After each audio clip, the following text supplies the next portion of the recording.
Hey, how you doing? This is Carvel Bailey, and I wanted to type in a message or write a message, but I figured it would be too long, so I decided to hop on camera and make a video of it, so that hopefully it can be more heartfelt. Because again, I wish it all mattered. We're dealing with some uncertain times, some things that a lot of us probably have never experienced in our generation. I know people talked about what happened in '68, as well as some other times, that I've seen throughout my 45 years here on this earth. And so, right now, I just want to just offer help. Just want to offer help in any way that I can with not only the adults, but as well as the youth, as I've always done, but more now than ever. It's a lot of hurt, it's a lot of pain, it's a lot of uncertainty, it's a lot of anger, it's a lot of frustration, a lot of concern, and a listening ear needs to be had for probably everyone. Everyone needs someone that they can feel is a safe place to just be vulnerable and talk to, express feelings, express comments, express concerns.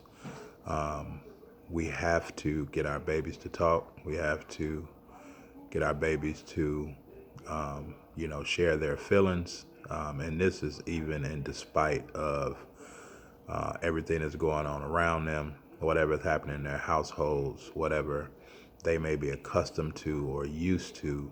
It's up to us to do our part and to try to help, and not try, but to enact change, and dropping just a nugget or two off in their minds that will stay with them for a long, long time, even in the midst of resistance, adversity, but hopefully something that we may have said or done can register and spark in their minds.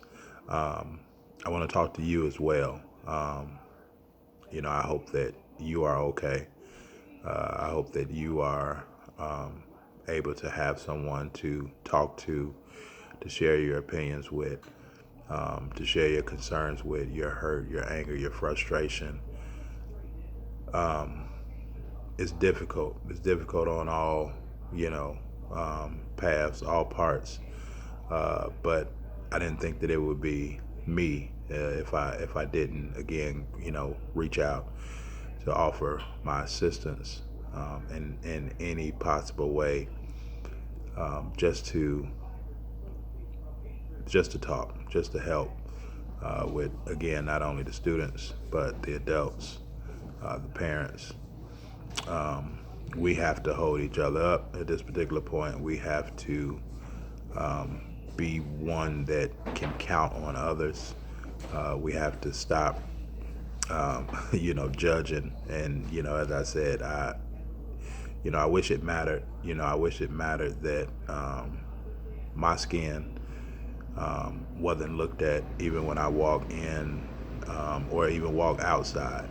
I wish that it didn't matter, if I had my hair bald or in dreadlocks.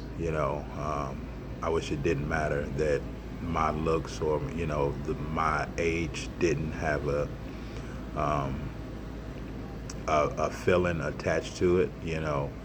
As still a young black man, I wish it all mattered that I have so much to offer to everyone, not just young black youth, but to youth of all colors, all creeds, adults as well. Being definitely educator, and experience for so long. I wish it didn't matter when um, you talk to people and you just feel a sense of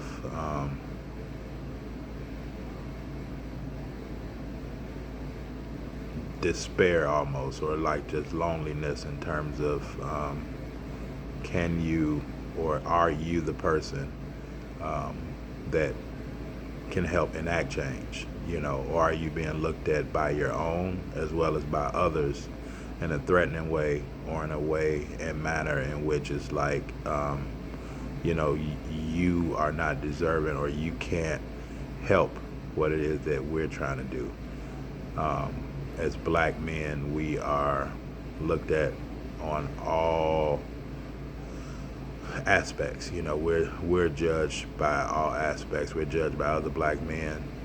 We're judged by black women. We're judged by white women. We're judged by white men, and every other ethnicity, male and female. We're looked at and we're judged as a threat, or as helpless or hopeless.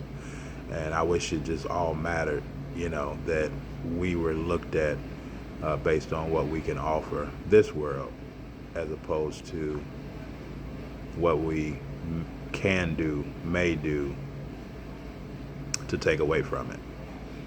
So, we have to have more conversations. We have to really start talking about solutions. We have to do better to be able to get our youth to be able to think rationally, think for them, for themselves. And our 5 core values, as we've always stated, be respectful to ourselves. We can't respect other people if we don't respect ourselves. Some of the things that has happened that we have perpetuated on our own can be due to a lack of, let's say, respect for ourselves. We have to be responsible. We have to be responsible in the things that we do, how we do them, how we carry things out, and just doing what we're supposed to do.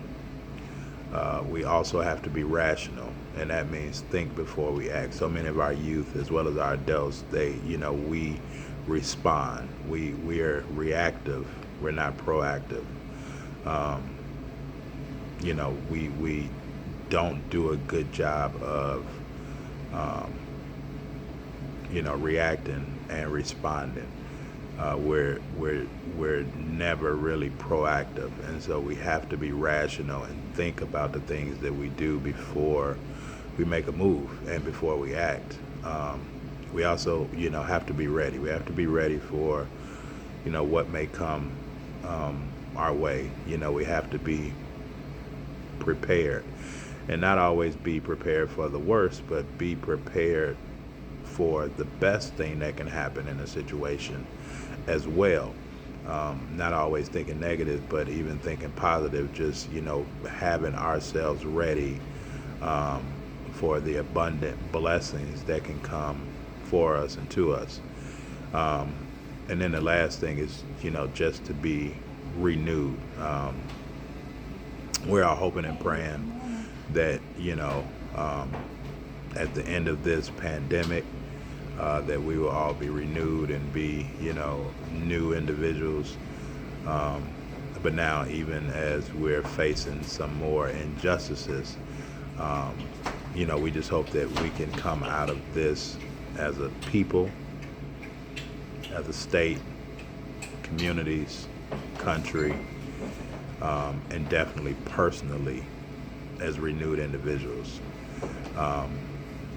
And so that's, just what I wanted to just drop on you today. It's okay to not be okay, as I tell the students all the time. It's okay to not be okay, but let's have a dialogue. Let's, open it up, and let's talk. If we're not dealing with our own social, emotional concerns, how can we help the younger generation, even if they're not getting it at home? How can we be that glimmer of light, that shining light to others? So I just wanted to, stop by and drop this message. And, if there's anything that I can do to assist or to help, let me know. And we will make a way to get it done. Stay strong, stay safe, stay encouraged. Talk to you guys later.